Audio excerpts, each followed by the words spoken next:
Krishna Hari Ram Tumi Sitra Vitri Mura Parvata Kanarayana Tumi Nathamoi Nathayantra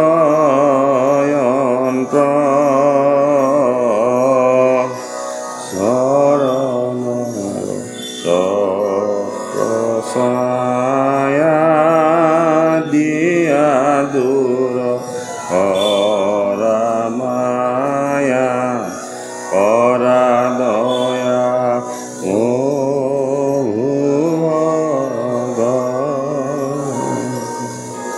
Ram Karadaya Prabhu Krishna Hari Ram Jai Guru Shankar Sarvaguna Jagri nahi ke upam tuhari sarane renu tuguti bari ko karu pranam tuhari sarane renu tuguti bari ko karu pranam Krishna Shankar পরম ভক্তিভাজন গুৰুজনাৰ দ্বিতীয় বৈকুণ্ঠপুৰীত উপস্থিত হৈ থকা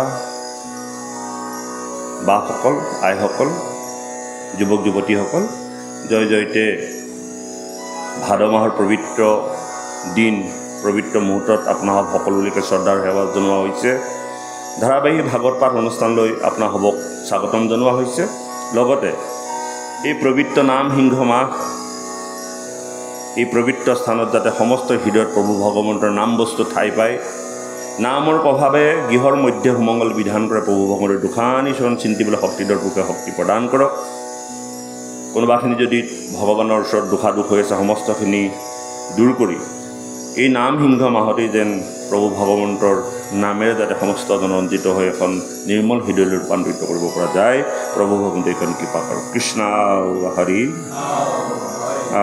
ৰাম ইতিমধ্যে আমি তৃতীয় স্কন্ধ পাঠ কৰি থকা হৈছে এটা খুব সুন্দৰ পাঠ যিটো পাঠে আমাক সাংসাৰিক জীৱনত বহু কথাই কৈ যায় আৰু এই সুন্দৰ পাঠটি ইতিমধ্যে আমি বহুখিনি আগবাঢ়ি আহিলোঁ কপিল দেৱহতীৰ সংবাদ ইতিমধ্যে আৰম্ভ হৈছে আজিৰ পৰা ইয়াৰ আগতে কদম দেৱহতীৰ বৈবাহিক জীৱনৰ কথা আমি পাতি গ'লোঁ আৰু সেই আই দেৱহতীয়ে 9 গৰাকীকৈ মহাসতী জন্ম দিলে ধৰাধামত আৰু 9 গৰাকী মহাসতী জন্ম দিয়াৰ পাছত পুনৰ আকৌ এটি পুত্ৰ সন্তানৰ কথা ভাবিছে এই কাৰণে 9 গৰাকী মহাসতী দেৱহতীৰ গৰ্ভত কদম ঋষিয়ে বীৰ্য ধাৰণ বা বীৰ্য প্ৰৱেশ কৰাৰ পাছত দেৱহতীৰ মনৰ সৎবাঞ্ছিতখিনি পূৰণ হ'ল আৰু সেয়েহে 9 গৰাকী কন্যা জন্ম দিয়াৰ পাছত বা জন্ম হোৱাৰ পাছত কদম ঋষিয়ে সিদ্ধান্ত ল'লে তেওঁ সন্ন্যাস ধৰ্ম গ্ৰহণ কৰিব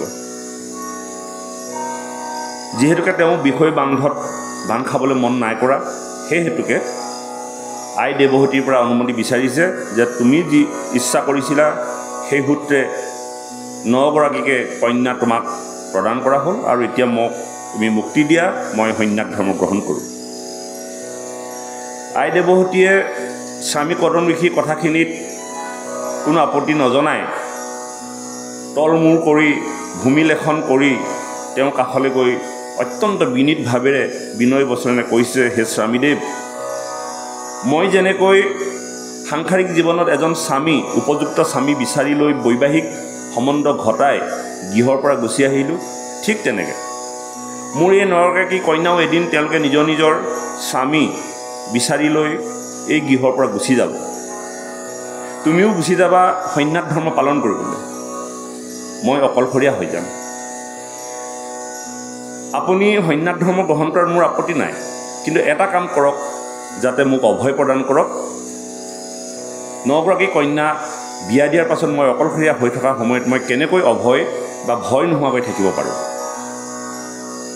যদি আপুনি ইচ্ছা কৰে তেন্তে মোক আৰু এটি সন্তান দি থৈ যাওক এটি পুত্ৰ সন্তান নৰকাকী কন্যা গুচি যোৱাৰ পাছত পুত্ৰ সন্তানটিৰ লগতে মই জীৱনটো অতিবাহিত কৰিব পাৰিম। এনেধৰণে স্বামীৰ লগত কথা বতৰা পাতিলে আৰু স্বামীয়েও ভাৰ্যা দেৱহতীৰ কথাটো চিন্তা কৰি কেনেকৈনো তেওঁলোকে পৰৱৰ্তী কাৰ্যপন্থা আগবঢ়াই লৈ গ'ল, সেইখিনিৰ পৰাই আমাৰ আজি পাঠটি আছে। ৩৩ অধ্যায় পদ কপিলৰ জন্ম সাংখ্যযোগ কথন। কৃষ্ণ। হে ৰাম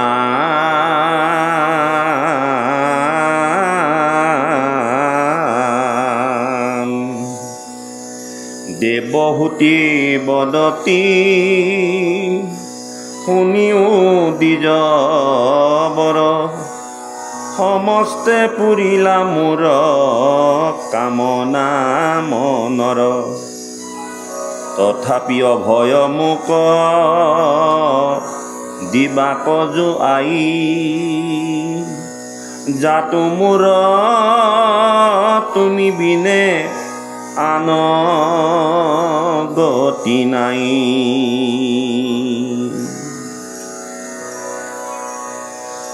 তজু জিও হবে অনুৰূপে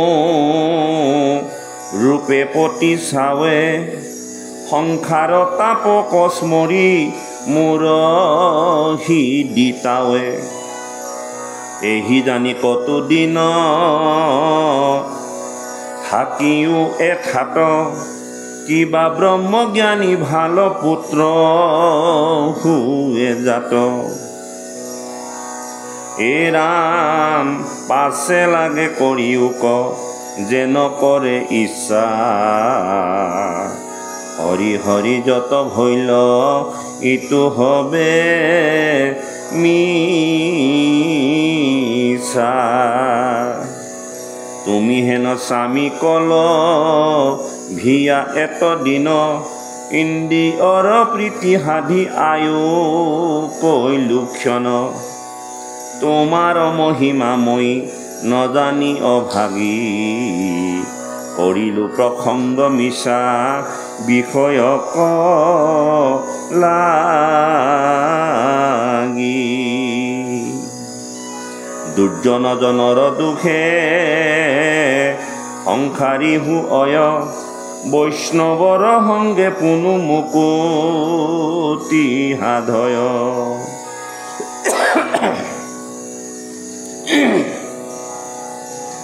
আই দেৱহতীয়ে কৈছে, দেৱহতী বদতি শুনিও দ্বিজ বৰ সমস্তে পুৰিলা মোৰ কামনা মনৰ। মোৰ সমস্ত মনৰ কামনাখিনি তুমি পূৰণ কৰিলা। তথাপি অভয় মুখত দিবাকত যোৱাই জাতো মূৰত তুমি বিনে আন গতি নাই। তোমাৰ বিনে মোৰ আৰু বেলেগ গতি নাই।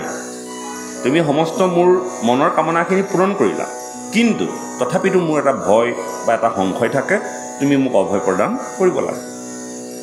তজু জিও হবে অনুৰূপে পতি চাৱে অনুৰূপে তজু জিও হবে অনুৰূপে মানে মোৰ নিচিনাকৈ মই যেনেকৈ এগৰাকী স্বামী বিচাৰি ল'লোঁ, তোমাৰ যিসকলেও তেনেধৰণে এদিন স্বামী বিচাৰি ল'ব আৰু মোৰ ঘৰৰ পৰা এদিন গুচি যাব। তজু জিও হবে অনুৰূপে পতি চাৱে সংসাৰৰ তাপক স্মৰি মূৰৰ হৃদিতাৱে। এই কথাখিনি ভাবিলে সংসাৰৰ যি তিনি তাপ আদি দৈৱিক আদি ভৌতিক আৰু আধ্যাত্মিক তাপে যি মোক জৰ্জৰিত কৰিব, এই কথাবিলাক ভাবিলে মোৰ মনলৈ ভয় আহে। আৰু কৈছে, এহি জানি কতো দিন থাকিও এঠাত কিবা ব্ৰহ্মজ্ঞানী ভাল পুত্ৰ হৈ যাক। এনেধৰণে চিন্তা কৰি মই ভাবিছোঁ যে কোনোবা এটা মুহূৰ্তত জানোচা এজন ব্ৰহ্মজ্ঞানী পুত্ৰ সন্তান যদি তুমি কেনেবাকৈ মোক প্ৰদান কৰিব পাৰা, দান কৰিব পাৰা, তেন্তে মই কৃতাৰ্থ হ'ম। তাৰ পাছত কৈছে, পাছে লাগে কৰিও ক যেন কৰে ইচ্ছা হৰি হৰি যত ভৈল ইটো হবে মিছা। তুমি হেনো স্বামীক লভিয়া এত দিন ইন্দ্ৰিয়ৰ প্ৰীতি সাধি আয়ু কৰিলো ক্ষীণ। মোৰ জীৱনত এটা ডাঙৰ ভুল হৈ গ'ল। দেৱহতীয়ে কৈছে, কি ভুল হৈ গ'ল? তোমাৰ নিচিনা এজন মহাসাধক মহাতপস্বী লোক পোৱাৰ পাছত ইন্দ্ৰিয়ৰ ভোগৰ কাৰণে, ইন্দ্ৰিয়ৰ সুখৰ কাৰণে মই সতী সন্তান কামনা কৰিলোঁ। আচলতে তোমাৰ নিচিনা এজন সাধক পুৰুষ পোৱাৰ পাছত মই তোমাৰ লগতে গতি বিচাৰিব লাগিছিল, সাধনা কৰি জীৱন ধন্য কৰিব লাগিছিল। কিন্তু মই কি কৰিলোঁ? মোৰ জীৱনৰ এইটো ভুল হৈ গ'ল। ইন্দ্ৰিয়ৰ সুখ বিষয় সংসাৰত মত্ত হৈ মই সন্তানৰ আশা কৰিলোঁ। আমি আগতে এইবিলাক পাই আহিছোঁ। বিমানত লৈ গৈ তেওঁ কৈছিল যে আপুনি ইমান দিন সাধনা কৰি থকাৰ পাছত, তেওঁ সেৱা শুশ্ৰূষা কৰাৰ পাছত তেওঁ হাড়ে চালে লগা হ'ল আৰু কদম ঋষিৰ তপস্যাৰ যোগেদি তেওঁক আশীৰ্বাদ প্ৰদান কৰি তেওঁ স্বাস্থ্য ঘূৰাই আনিলে আৰু বিমানত ঘূৰাই তেওঁ কি কৰিছিলে, তেওঁ মনৰ আশা পূৰণ কৰিছিল।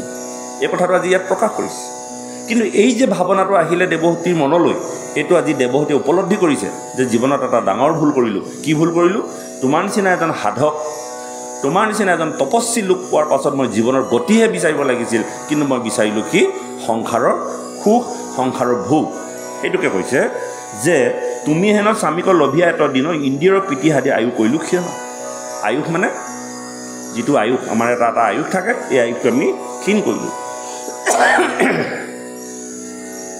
তোমাৰ মহিমা মই নজানি অভাগী কৰিলোঁ প্ৰসংগ মিছা বিষয়ক লাগি।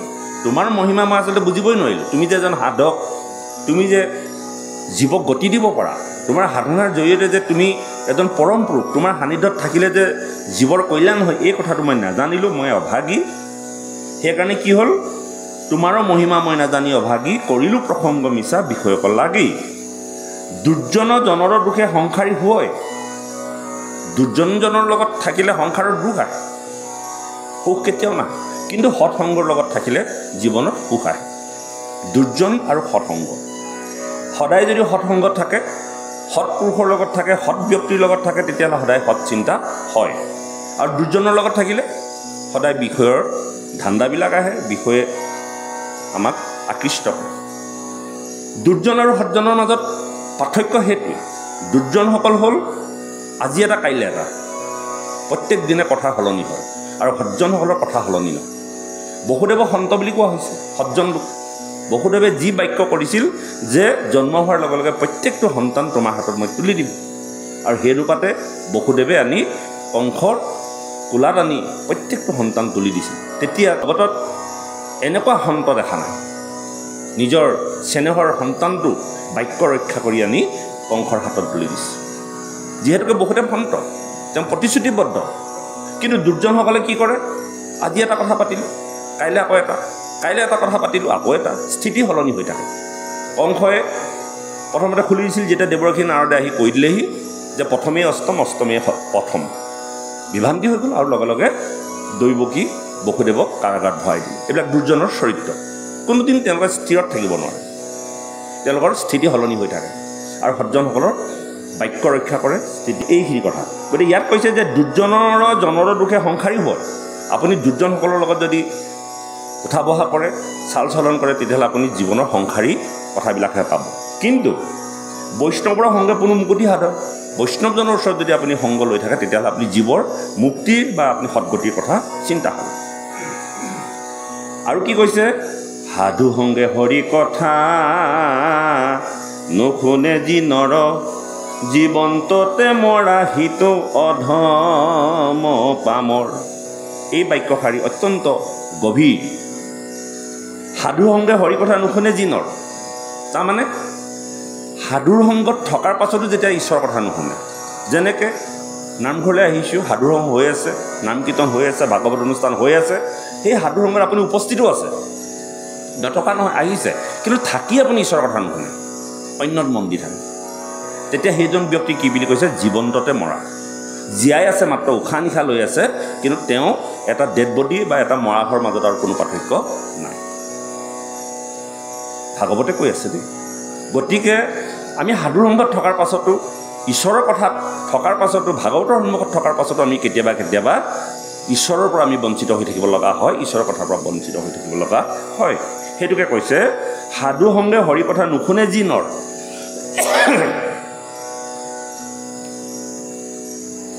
জীৱন্ততে মৰা সিটো অধম পামৰ। পামৰ মানে পাপী, অধম, জীৱন্তে তেওঁ জীয়াই আছে মাত্ৰ, কিন্তু তেওঁ এইকেইটা গুণ তেওঁ গাত হৈছে। হৰিৰৰ মায়ায়ে মোক কৰিলে বঞ্চন, তোমাক পায়া মুখে নকৰিলো মন, বদতি মতে অশুনা ব্যাসৰ নন্দন, এহিমতে দেৱহূতি কৰিলা প্ৰাৰ্থন, ভাগ্যাৰ বিনয়ে লিখি আতি তুষ্ট ভৈলা, হৰিৰ বচন স্মৰি বুলি বা কলৈলা। এই একেখিনি কথাকে মৈত্ৰেয় ঋষিয়ে বিদুৰক কৈ আছে যে সেই বিদুৰ, সেই ব্যাসৰ নন্দন, যে এনেধৰণে দেৱহতী আয়ে স্বামীৰ ওচৰত মিনতি ভাৱেৰে প্ৰাৰ্থনা কৰিবলৈ ধৰিল। কি বুলি প্ৰাৰ্থনা কৰিছে এতিয়া কদম ঋষিয়ে ক'ব, হে ৰাম সোণা পানে চৰি হেন খেদনো যোৱাই, অল্পকালে তজু গৰ্ভে হৰি লৈ বে ঠাই। তোমাৰ কল্যাণ হৌক দিহ ব্ৰত ধৰি, শ্ৰদ্ধায়ে ভকতি ভাৱে ভজা মহাহৰি। হে প্ৰাণেশ্বৰী, হে মোৰ পৰম চেনেহৰ ভাৰ্যা, তোমাৰ খেদটো কৰাৰ কোনো যুক্তি নাই। তুমি নিশ্চিন্ত থাকা, অল্পকাল আহি তোমাৰ গৰ্ভত হৰিয়ে বাস ল'বহি, তোমাৰ কল্যাণ হ'ব। তুমি ব্ৰত ধৰি থাকা, শ্ৰদ্ধায়ে ভকতিভাৱে ভগৱন্তক ভজি থাকা। তুমি যি মনৰ ভাৱনা কৰিছা, এটি ব্ৰহ্মৰূপী সন্তান তোমাৰ প্ৰয়োজন। আৰু ইতিমধ্যে কদম ঋষিক পূৰ্বতেই ভগৱন্তই কৈ থৈছে। কদম ঋষিয়ে কথা জানে, বৈবাহিক জীৱন আৰম্ভ কৰাৰ আগতে ভগৱন্তৰ লগত তেওঁ স্তুতি কৰিছিল আৰু ভগৱন্তক তেওঁ পুত্ৰ হিচাপে কদম ঋষিয়ে কৈ থৈছিল। আৰু ভগৱন্তই কথা দি থৈছে। এই কথাটো ভাৰ্যাক কৈছে, হে পানেশ্বৰী, হে মোৰ প্ৰিয় ভাৰ্যা বা প্ৰিয় জায়া, তোমাৰ চিন্তা কৰাৰ কোনো কাৰণ নাই। অল্পকালে তোমাৰ গৰ্ভত আহি হৰি বাস হ'ব, তোমাৰ কল্যাণ হ'ব। তুমি দৃঢ় ব্ৰত ধৰি পৰম ভক্তিৰে হৰিক ভঞ্জনা কৰি থাকা। তেবে আহি আমাহাৰ যশস্যা বিস্তাৰী, জন্মিবন্ত আহি ভগৱন্ত দুখ হাৰি। নকৰিবা কিছু চিন্তা মনোৰজি আই, তব মনোৰথ পূৰ্ণ কৰিব মুৰাৰী। দেৱহূতি স্বামীৰ শুনিয়া নিষ্ঠবাণী, মহাপ্ৰেম ভকতিয়ে ভজিলা চক্ৰপাণী। হে ৰাম পাছে প্ৰভু কদমৰ বীৰ্য অনুহৰি, দেৱহূতি উদৰে শিলা লীলা কৰি। কতদিনে জন্মিলন্ত ভকত বৎসল, সিবেলা ভৈলে ককাল মহা সুমংগল। সমস্তে লোকৰ মন ভৈলে প্ৰসন্ন, অল্প অল্প মেঘগণে কৰে বৰিখন। এনেধৰণে ভগৱন্তই লীলা কৰি এটি শুভ দিন শুভ মুহূৰ্তত আহি ভগৱন্তই দেৱহূতিৰ গৰ্ভত থিতাপি ল'লে। কদমৰ ঔৰসৰ বীজে দেৱহূতিৰ গৰ্ভত ভগৱন্ত আহি নিবাস কৰিলে। আৰু যিদিনা ভগৱন্ত আহি দেৱহূতিৰ গৰ্ভত থিতি ল'লেই,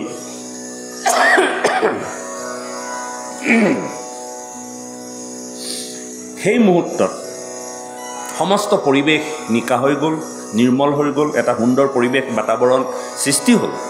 যেনেকৈ ভগৱন্ত পুৰুষে দৈৱকীৰ গৰ্ভত যিদিনা স্থিতি হৈছিল, সেই সময়ত পুষ্পজল পৰিছিল, মলয়াৰ বাঁহ, নদ নদী, পশু পক্ষী, গছ গছনিয়ে সুললিত কণ্ঠেৰে গীত গাইছিল। ভগৱান য'তেই প্ৰৱেশ কৰে বা সন্তসকল য'তেই প্ৰৱেশ কৰে, তাতেই এটা সুমধুৰ পৰিৱেশ হয়।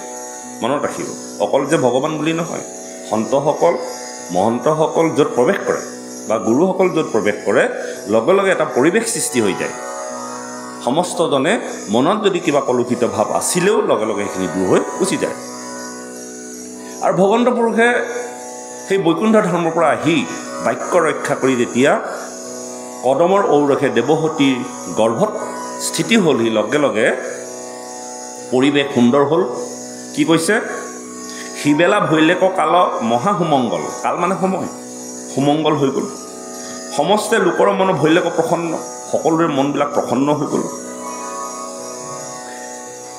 অল্প অল্প মেঘগণে কৰে বৰিখন। আমি বৰষুণ দিলে বেয়া পাওঁ অনুষ্ঠানবিলাকত, নহয়। প্ৰত্যেকটো অনুষ্ঠানত এজাক বৰষুণ বা বৰষুণ দিলে ভাল। যেতিয়া আপুনি পৰম ভক্তিভাৱে ঈশ্বৰৰ গুণগান গাব, নাম গাব, দেৱতাসকলেও সেই নামক সেৱা কৰে। কেনেকৈ সেৱা কৰিব? আপোনাৰ হাত দুখন আছে, সেৱা কৰিব। বৰুণ দেৱতাই কেনেকৈ সেৱা কৰিব? তেওঁৰ শক্তি কি আছে? জল। তেওঁ জলেৰে কৰিব। ঠিক জল কৰাৰ পাছতে আকৌ চাবচোন আপুনি সূৰ্যটো ওলায়। সূৰ্যদেৱতাই সূৰ্যৰ তাপেৰে সেই নামক সেৱা কৰে। বতাহে বায়ুৱে চাবচোন ধুমুহাৰ নিচিনা আহে। আপুনি ভাবিব যে আজি অনুষ্ঠানটোতহে এনেকুৱা আহিছে, নহয়। ভাগৱতে কৈছে যে সেই মলয়া বতাহে বা সেই ধুমুহায়ো সেই নামক সেৱা কৰিব বিচাৰে। কেনেকৈ? তেওঁ সেইটোৱেই স্বৰূপ।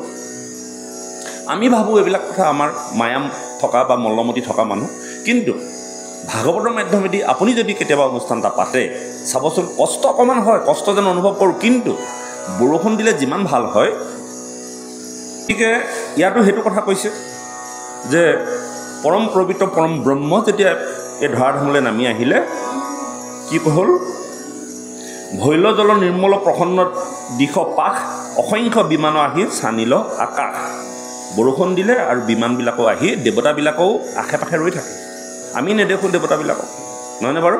প্ৰত্যেকজন দেৱতাই নিজৰ নিজৰ স্বৰূপেৰে সেই নাম বা সেই যজ্ঞক সেৱা কৰে।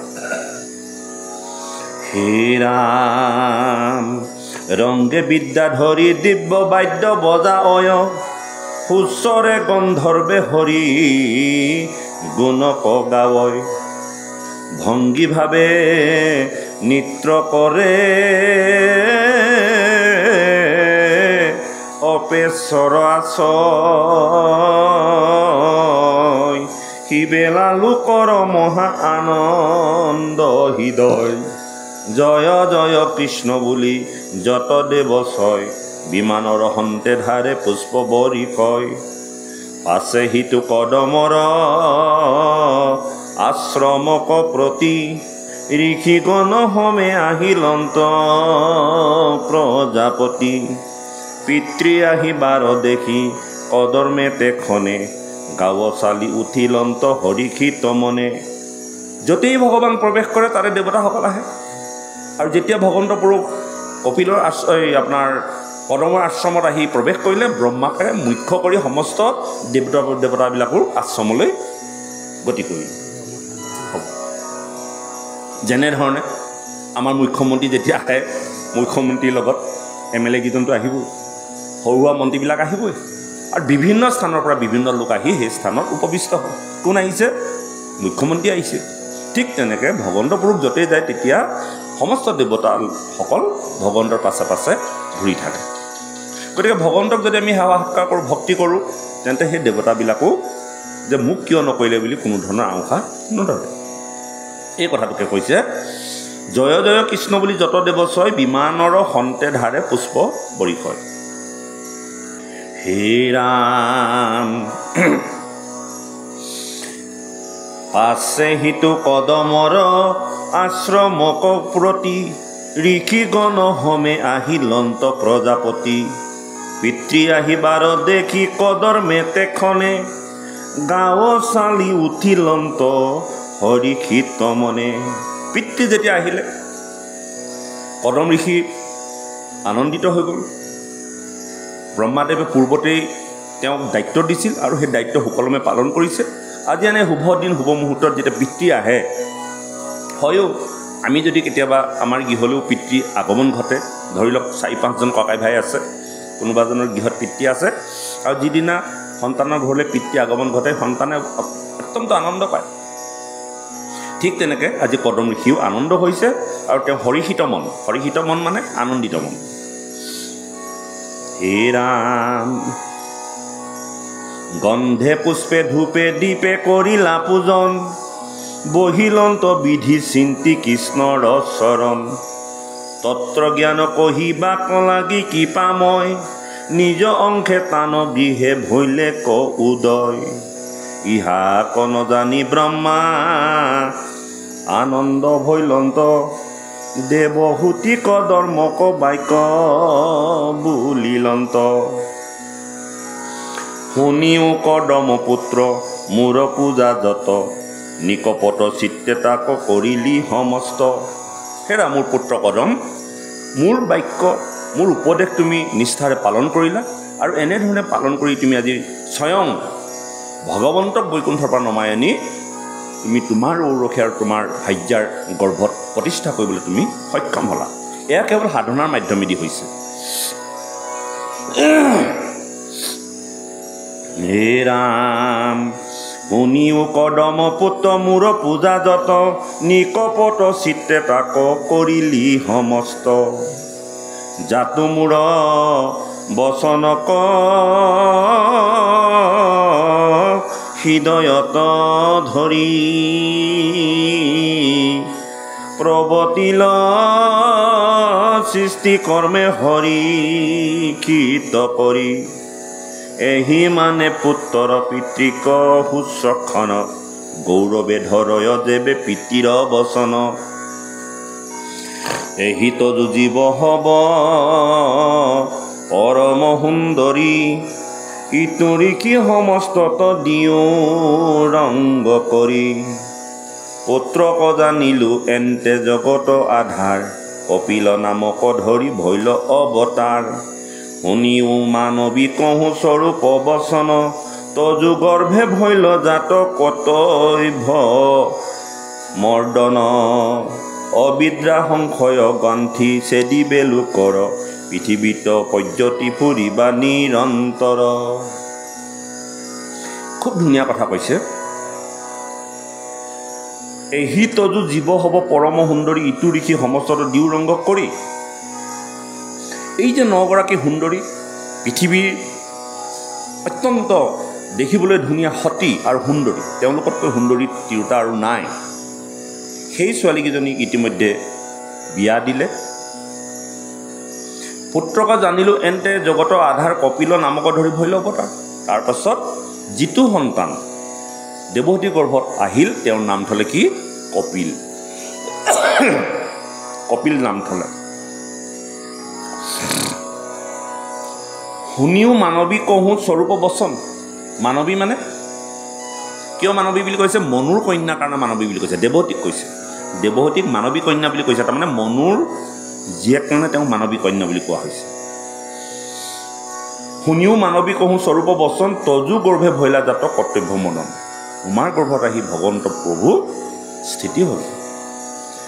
অবিদ্যা সংশয় গ্ৰন্থি ছেদিবে লোকৰ, পৃথিৱীত পৰ্যতি ফুৰিবা নিৰন্তৰ।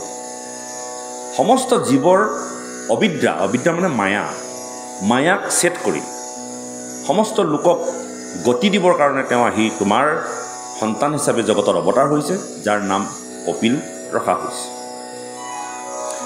হে ৰাম হুইবে কপিল নাম লোকত বিদিত, তোমাৰ যশস্যা বহাই বন্ত প্ৰতিনিত।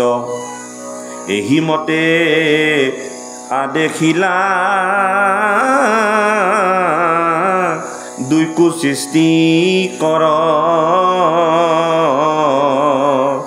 কদৰ্মে পিতৃক পূজা কৰিলা বিস্তৰ। কুমাৰ নাৰদ পঞ্চপুত্ৰ লৈয়া সংগে, শংখেশ্বৰী ব্ৰহ্মা নিজ স্থানে গৈলা ৰংগে। পিতৃৰ বচনে কদমেও তাত পৰে, দুহিতাক বিহা দিলা অনুৰূপ বৰে। পিতৃদেৱক শুশ্ৰূষা কৰিলে আনন্দিত মনে, আৰু পিতৃদেৱক বিদায় দি তাৰ পাছতে তেওঁ জীয়েকসকলক বিয়া দিলে, কন্যাসকলক বিয়া দিলে। সেই 9গৰাকী কন্যা কাক কাকনো বিয়া দিলে, তাৰ এটা আমাৰ চমু আভাস দিছে, মনত ৰাখি যাব। হে ৰাম